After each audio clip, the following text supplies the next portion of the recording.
Kag sa numero 1 sa mga balita subong nga adlaw. Ginapanaugan sang show cause order sang LTO-NIR ang operator sang nag-viral nga video sa isa ka modernized jeepney nga overloaded. Suno sa LTO, initially nakita nila nga kadamo sang bayolasyon.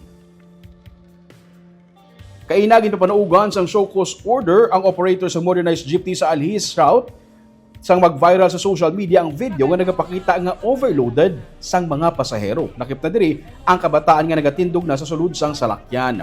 Sunod sa kay Bacolod City Mayor Greg Gasataya. Gipapanaugan gilayon sang show cause order ang operator sang jeepney kay nasang aga nga ginapangunahan sang Land Transportation Office Nargos Island Region upod ang Bacolod Traffic and Transportation Management Department. Nakalabot sa lokal nga panguluan sa Bacolod ang reklamo matapos nga gipatuhoy sa mga opisyal ang reklamo batok sa driver nga naglalis pa sa kapasidad nga sarang makarga sa ginabiyahin niya nga modern jeepney.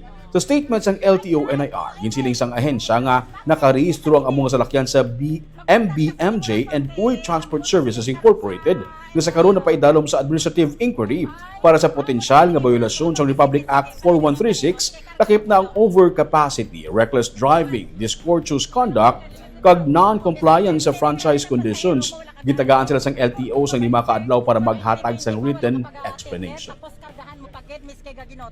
Yes, this will serve as a warning, at the same time a wake-up call to us na sa gobyerno to improve our services, to intensify the aspect of implementation of traffic laws.